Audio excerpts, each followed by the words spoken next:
bakristo ba mbere mu rusengero, umwigisha umwe arahaguruka ati, ntukarye ibi biryo, niba ubiriye Imana ntizakwakira.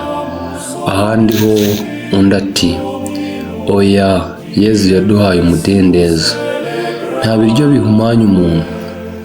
Abakristu batangira gushidikanya, ninde wavugaga ukuri? Ese kiliziya yari igiye gucikamo ibice kubera ikibazo cy'ibiryo gusa? Hari umugabo umwe wari ugiye guhagarara hagati y'izo mpaka. Yari Papa Eleutherius, Papa wa 13 wa Kiliziya Gatolika. Uyu munsi tugiye kumenya inkuru ye itavugwa kenshi ariko yahinduye amateka ya Kiliziya. Mu mwaka w'174 nyuma ya Yezu Kristo, nyuma y'urupfu rwa Papa Soteri, Eleutherius yatorewe kuyobora Kiliziya.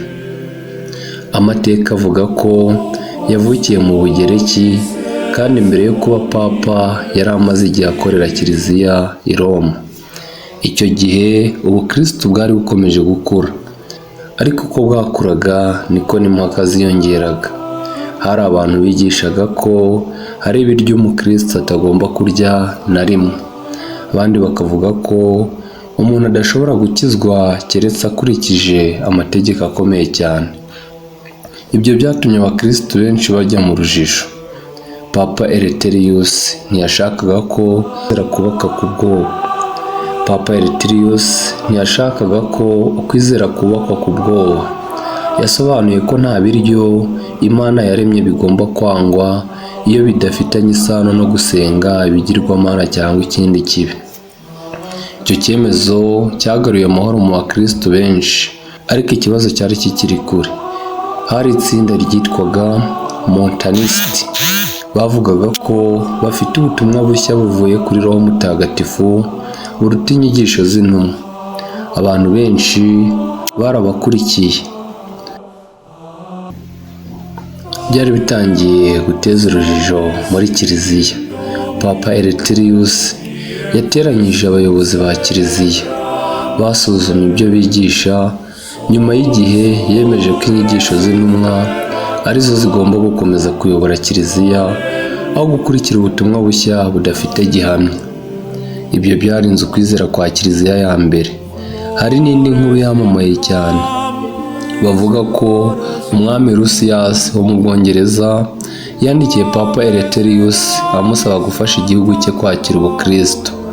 Nubwo hari abahanga bavuga ko iyi nkuru idafite ibimenyetso bihagije, yakomeje kuvugwa mu mateka ya Kiliziya imyaka myinshi. Mu gihe cye Kiliziya yakomeje gukura.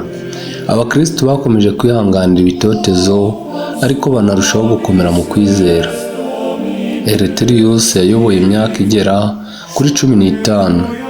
Mu mwaka w'189 nyuma ya Yezu Kristo yitabye Imana, yasize umurage ukomeye: kubungabunga ubumwe, kurinda inyigisho z'ukuri, no kwigisha ukwizera kudashingira ku bwoba ahubwo gushingira kuri Kristo.